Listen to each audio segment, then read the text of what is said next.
መግቢያችን ይሄ ወደ ቁም ነገሩ እንግባ መቀለን መግባት ስንችል ነው የተፈራረምነው ፕሪቶሪያ ላይ ለኔ ነው የምትነግረኝ እሱ ለኔ አብይ አሁን ለኔ ለንደን አይነት ሰው ይናገራል ይሄ አይናገርም እኮ እንዴ የተዋወቀ መረጃ ላይ ያለን እኮ አድረን ይዋልን እኮ ነው እስከዛሬ የዘለቅነው እኮ ውሸት ነው እንዴ አይደለም እዛ ቆመሽ እያንዳንድሽ ቆመሽ ነው እንደዛ ቢሆንማ መጀመሪያ እኮ እኛ ከማን ጋር እንደራደር አሁን እኮ እየተደራደርን እኮ ነው ያለነው እየተደራደርን ካለነው እኮ ከዶክተር ሙሉ ነጋ እኮ ነው የትግራይ ጊዜያዊ አስተዳደር ከሱ ጋር እየተደራደርን ያለው ሌላውማ ምን ዋጋ አለው ኢትስ ኦቨር ኢትስ ጎን እነዚህ ፊታቸው እኮ ገረጣ እንዴት ብሎ ወደ ሚዲያ መጥተው የሚነጋገሩት ሊደር ለማለት ያ ዘመን ተረሳ እንዴ ዱቄት ናቸው ከማን ጋር እንደራደር የሚባልበት ዘመን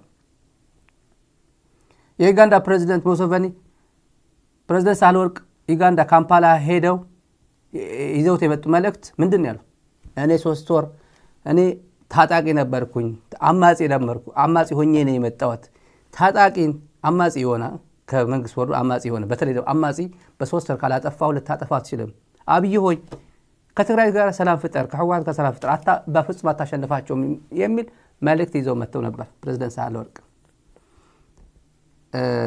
መስማት አይችልም መጨረሻ ላይ ደግሞ ነን እኮ ነው የሚለው ተመልካቾች ነን መቀለ መግባት በመንችልበት ነን የሚለው አሪፍ ነገር ነው በነገራችን ላይ ነን ያው እነማን ነበረው ስለሚያውቅ ነን ያለው መቻል መቀለ ልንገባ አንድ ቀን ሲቀረን እኛ ያያለን እቺ ጥሩ ነች ምክንያቱም እኔ ነበር ከዛ ፊት እኔ በሚቀጥሉት 5 ዓመታት አንድ ዩኒቨርሲቲ አልገነባም እኔ ነበር የሚለው ከዛ ፊት እዚህ ላይ ጥሩ ነው እኛ እንኳን አለ ማን ሆነ ነው ወደ ትግራይ ገብተ መቀለ ልትገባ የነበረው ሲባል ይሄ የጌታቸው ነገሮች ነው በደንብ አድርጎ አጣጥሙ አሁን ከሪዮት ጋር ያደረገው እንትን እየሰማሁት ነበር እኛ ኦሬዲ ፕሪቶሪያ ሄደን እኮ ነገሩ በቃ ልንወጣ እኮ ነበርን እኮ ከመቀለ ልንወጣ ነበር እኮ እውነት ነው ምን ችግር አለ ስለወጡ እኮ ነው ሰኔ 21 ተመልሰው መቀለ የመጡት ጉዳዩ ማይክ ሃመር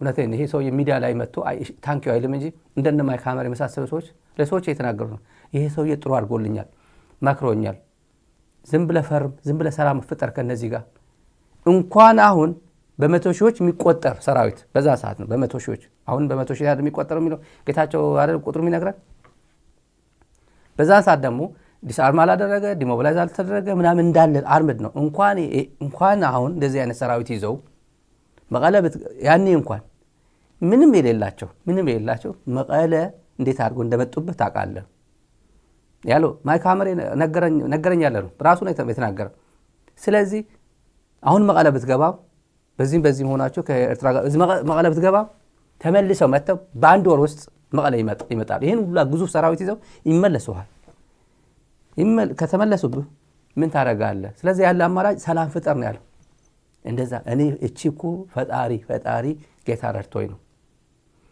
ይሄ ሲጨንቀው እንደዛ ነው የተናገረው አሁን ትንሽ ፈታ ሲል ይሄን መናገር አይፈልግም ለማንኛውም ለማስተዋወስ ያክል በተለይ ከትግራይ ፐርስፔክቲቭ እኛ መቀለ መግባት ስንችል ነው እንዴ ሀፍረት የሚባል ቀረ እንዴ ቤተ መንግስት አካባቢ ሀፍረት እነማን ሆናችሁ ነው መቀለ ልንገባ ነበር ምናምን ትለው ብልጽግና ሰራዊት የአብይ ሰራዊት አረ እሱ አይደለም እንደዚህማ ልክልካችን ማን ተዋወቃለን ነው ለማንኛውም ሰፋ አድርገን ጌታቸው ፕሪቶሪያ ሄዶ 10 ምናምን ቀን የፈጀባቸው 10 ምናምን ቀን በየቀኑ አፕዴት ነበራቸው እዚህ አካባቢ በዚህ በስቆጥ አካባቢ በሳምረ መቀለ አቋራጭ ነው ተብሎ በዚህ ኦፕሬሽን ሲያደርጉ በኮረም ሲመጡ በአድዋ በኩል ወደ ማቅለጥ አካባቢ ሲዋጉ ነበለት አካባቢ ሲዋጉ ኤርትራ ጦር ወደ ነበለት አካባቢ ነበር አድግራት ዛላምበሳ ትመስክር አለ እኮ አመጣላቸው አንድ ጀግና የአንድ አርሚ አዛዥ ነው ሁለት ላገናኘው እኮ ነው ላገናኘው አንድ አርሚ በዚህ በሰቆጣ የነበረው ሰራዊት በዚህ ቆርጬ መጣለ ብሎ አከርካሪው ሰብሮ ምን እንዳደረገው እናቋል አስቆሙ እዛ ላይ ይሄ ሰውዬ መቀለ መግባት እየቻለ ነው ሰላም ይፈጠር ነው ላሽ ወደሱ እናቋለ ታሪኩ ግን ኮምፓይል አድርግላችኋለሁ ፕሪቶሪያ በሚመለከት ፕሪቶሪያ ታሪካዊ ስምምነት ነው ለብዙዎች ልምድ የሚሰጥ ስምምነት ነው ያለቀ ጦርነት ያሸነፍነውን ጦርነት ነው አቁመን ሰላም ያመጣ ነው። ለሰላም ያለንን ከፍተኛ ጉጉት በኢትዮጵያ ታሪክ ውስጥ ማንም ሰው ቢያገላብጥ መንግስት እየተዋጋ እያሸነፈ መቀሌ ለመቆጣጠር አንድ ቀን ሁለት ቀን ሲቀረው ለሰላም ድርድር አይቀመጥም። ሳላ ቅልጽም ህዝብ ትግራይ፣ ሳላ ጅግንነት መንእሰይ ትግራይ፣ ሳላ ጥሙር ቅልጽም መንእሰይ ትግራይ ውዕል ፕሪቶሪያ አውግን ሃለና እዩ ስምዕነት ተፈጢሩ ትሕዚ ገሊኦም መራሕቲ ጋር ተፍተፍ ዝልዎ ዘለዉ መግደፎ ከምኡ ኣይኮነን። ተጨኒቕና ኣይተደራደርናን ልብና ነፊሕና እናተዋጋእና እናሃለና እዩ ድርድር ተኻይዱ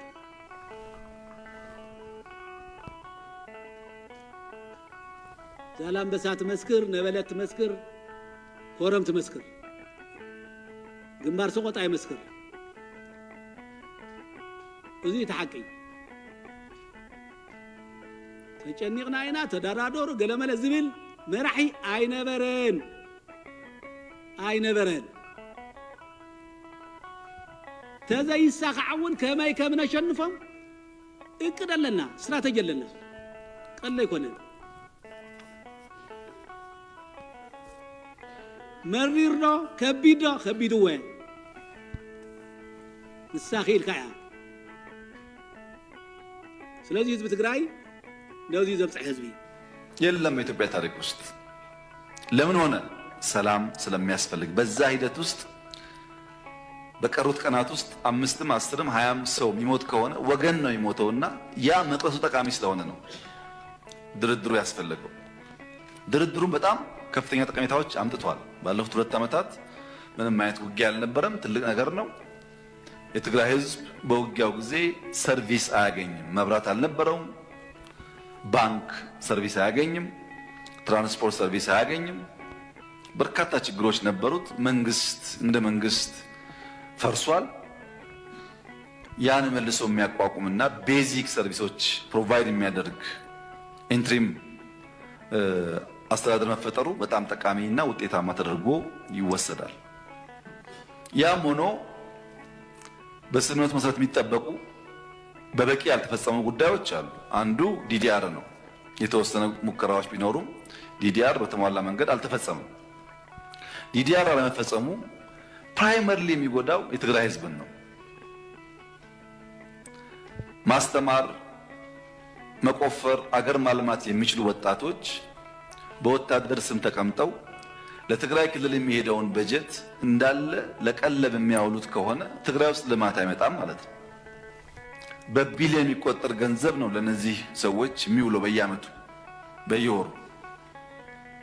ያ ገንዘብ ለልማት ቢውል በርካታ ጠቀሜታ ሊያመጣ ይችላልና ዲዲአሩ ለአጠቃላይ ሰላም ብቻ ሳይሆን ለትግራይ ህዝብ ተጠቃሚ ስለሚያደርግ በተሟላ መንገድ መፈጸም ይኖርበታል። የተፈናቀሉ በሚመለከት በራያ እና በጸለምት ጥሩ ስራ ተሰርቷል።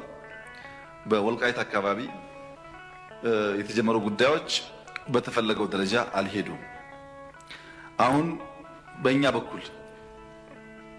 በኩል ማስተላለፍ የምንፈልገው መልእክት የፌዴራል መንግስት ከነገ ጀምሮም ቢሆን የተፈናቀሉ ሰዎች ለመመለስ ዝግጁ ነው። በዚያ ሳይድ በቂ ትብብር ከተደረገልን ፍላጎታችን ዜጎች ወደ ቄ መንደራቸው ሄደው የተለመደው ህይወታቸውን እንዲመሩ ነው።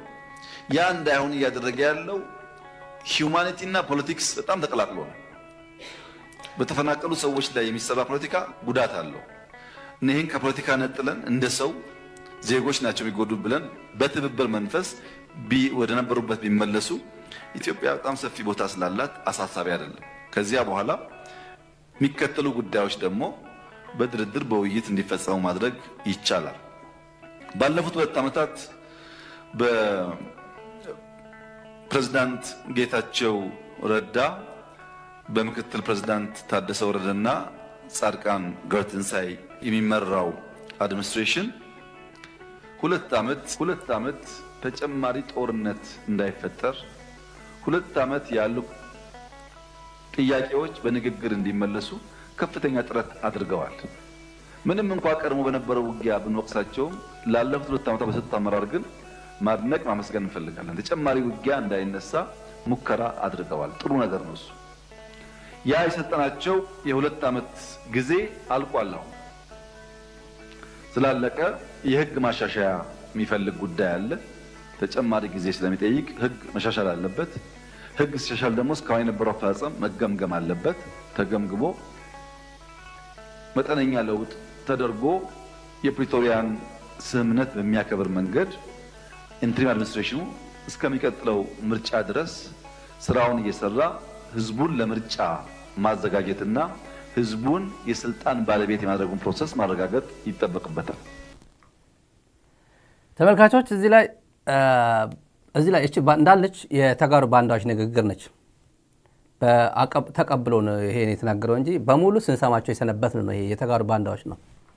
ሆስቴጅ ተይዘው ነው የትግራይ አይዲፒ እኮ ዋናው እኮ ዝም ብለን ነበር ምን ወቅሰው እንጂ ዋናው እኮ አድራጊ እኛ ነበርን። እዚህ በቃ መናዘዝ አለብን፣ መመስከር አለብን። አሁን አብይ መጥቶ በደንብ አድርጎ አሻሽቶ መጥቶ በአብይ አንደበት ተነገረ እንጂ የሰሞኑ በሙሉ ሲጻፍ የነበረ ሲናገር የነበረ ንግግር ነው።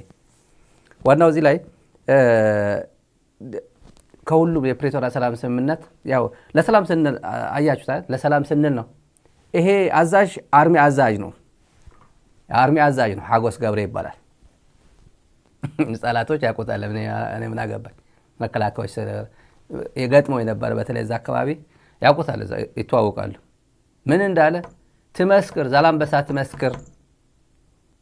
አድግራት ለመግባት ኤርትራ ጦር በዛ በኩል የነበረው የፋኖ የአማራ ልዩ ኃይል እና የኢትዮጵያ ጦር በዛ ለመግባት ሲሞክር የነበረው ዛላምበሳ ትመስክር፣ ሶቆጣ ትመስክር፣ ኮረም ትመስክር ነበረት የነበረው ሪያሊቲ ነው። እስከ በፍጹም ከነሙሉ እንትናችን በነበርንበት ነው ፕሪቶሪያ የተፈራረመ። ይሄን የሚናገረው በህወሓት መካከል አንዱ ላይ ፖለቲካ ነጥብ ለማስቆጠር ሲናገር የነበረው የኛ ጉዳይ አይደለም ነበር። ያን ኤክስፕሬስ ያደርግላቸው ነው ማለት ማን ነበር የሚባለው እኮ በወሬ በሪፖርት የደረሰው አብይ አህመድና ይሄ ደግሞ በተግባር የነበረ አርሚ አዛዥ ነው። መሬት ላይ እንዲሁ ለማመሳከር ብዬ ነው። ለማለ ለመግባት እኛ እንችል ነበር ያለው ጥሩ ነው። እኛ ብላችሁ እንደዛ በል ነው። እኛ በሚለው ቋንቋ ተጠቀም ነው። ሰላም ስለምንፈልግ ነው። አይዲፒ ሆስቴጅ ተይዟል። እነግራችኋለሁ። የባንዳዎች ንግግር ነው። አቀበሉት። አይዲፒ እኮ እየያዘበ ያለው ያ ቡድን ነው፣ ያ አንጃ ነው፣ ያ ምናምን ጉጅለ ነው ይሉት ነበር። እችን በመጨረሻ ላይ አንዱን የተወሰነ ሰው አንድ ሰው 3 ሰው ለመምጣት ተብሎ አጠቃላይ የትግራይ ህዝብ ላይ ዘመቻ የከፈቱበት የሰሞኑ በጣም አንፎርቹኔት ለተጋሩ ሌሎችም ደንግጧል። በርካታ ኢትዮጵያውያንም ደንግጧል። በርካታ ምንድነው የሆናችሁት? ምንድነው ትግራይ ውስጥ ምንድነው የገባባችሁ የሚለው ጥሩ ነው። እንኳንም እዚህ ግልጥልጥ ብሎ ወጣ የሚያስብል ነው። አንዳንዴ ሆስቴጅ ተይዞ ነው። ጸለምቲ ጥሩ ሰርተናል የሚለው ጸለምቲ ማይጸብሪ ህዝብ ያለው ይመስክር፣ እስከ ገጠር ያለው ህዝብ 3 ወረዳዎች ይመስክር። አብይ ይሄ ዝም ማለት አብይ ዋሽቶ ነው አይደለም እኮ። አሁን ዋሽቶ እውነት ከተናገረ ብቻ ነው የሚገርመን እኮ። አሁን ከእንግዲህ የምር እውነት የሆነ ሀቅ ከተናገረ እንደ ይሄ ሰው ዛሬ ምን ነካው? እንዴት እውነት ተናገረ ብለን ነው የምንደነግጠው። ከዛ ውጭ ግን ዲዲአር ያልተፈጸመው ዲዲአር የትግራይ ህዝብ ነው እየተጎዳ ያለው። ምክንያቱም የትግራይ ህዝብ ቢሊዮኖቹ ገንዘብ እየፈሰሰ ነው እዛ። ይሄም የባንዳዎች ንግግር ነው። ስንሰማው ነበር፣ ሰሞኑ ስንሰማው ነበር። ይሄን ያክል ቢሊዮን ነው የሚፈጁት፣ ይበላሉ። ከዚህ በፊትም እኛ ግማሽ የትግራይ በጀት ለነዚህ እየቀለብን አንኖርም። በሙሉ ከትግራይ እየተጠራረጉ ያሉት በሙሉ ይሄን ቋንቋ ነበር ሲነግሩ ነበር። መጨረሻ ላይ የትግራይ ሰራዊትን አፍርሰ አይኖ እነሱ የሚኖሩበት አውቃለሁ። እነሱ መኖሪያ አላቸው፣ መሄጃ አላቸው። የትግራይ ህዝብ ግን የለውም። እና ሁሉም ነገር በቃ ለስልጣን ሲባል ያልተነገረ የለም፣ የማይነገር የለም። ለወደፊት ብዙ ነገር የምናየው ይኖረናል። ግልጥልጥ ብሎ ወጥቶልናል። እኔ በደንብ ደስተኛ ነኝ በዚህ። እንደዚህ ደርቀን ሚዲያ ላይ የቀረ ነው። ጥቂቶች ነው የቀረ ነው በዚህ ፈተና ጊዜ ጥቂቶች። አሁን 10,000 ፌስቡክ ፎሎወር ይኖረው 100,000 ይኖረው ምናምን ይኖረው ለጥ ብሎ ተኝቶ የተቀለበበት ዘመን ነው አሁን ትግራይ ውስጥ ያየ ነው። በቃ ሆዳደሮች በእንደዚህ ፕሪንሲፕል በሆነው ህይወት እንጂ በገንዘብ በምናምን ገንዘብ በበተን ብልጽግና ቆሞ ይሄድ ነበር። ብልጽግና በርካታ ገንዘብ በትኗል። በርካታ አክቲቪስቶች ነበሩት፣ ፓርላማ አባላት ነበሩት። መጨረሻ ላይ ግን ውልቅ እዚህ በላይ በልተናል ይቅርብ እና አንዳርጋቸው ጽጌ ጣጣጣርገው ወጡ። የታሉ? ተቃዋሚዎች ናቸው። ሌሎች የታሉ? ተቃዋሚዎች ናቸው። የትግራይም እንደዚያው ነው። የትግራይ ግን ዋናው ነገር ምንድነው? የሚቀጥል የለም። እንደዚህ አይነት ሆዱ በፌስቡክ ምናምን ዩቲዩብ ላይ እንደዚህ ምናምን ተጥጄ በትግራይ ህዝብ ላይ ፖለቲካ እየሰራው ፕሪንሲፕል ያልሆነ ህይወት ማለት ነው። በራሱ አይደለም ገንዘብ የብልጽግና ገንዘብ በተለየ በላ የሚኖርበት እድል የለም። ይሄ ተመሳሳይ ፖለቲካ የሚሰሩ ሆስቴጅ ተይዘው እኮ ነው ለፖለቲካ ሂማኒቲና ፖለቲካ ቀላቅለው ያ ቡድን እኮ ነው። ምዕራብ ትግራይ አይዲፒ ብቻ አይመለስም። በነገራችን ላይ አብይ አልሰማም እንዴ? አይዲፒ እኔ እንደዚህ ፕሮፓጋንዳ አይደለም የማወራው። አይዲፒ አይመለስም፣ ዝም ብሎ አይመለስም። እንደዚህ ከነሙሉ ፕሮቴክሽኑ ከነሙሉ መስተዳድሩ ነው የሚመለሰው። ማለት አብይ ውስጥ ለውስጥ ስለሚነግሩት ነው። ሌሎች ምን ሰርተው ሊበሉ ነው ስለሚነግሩት ነው። እኔ አውቃለሁ።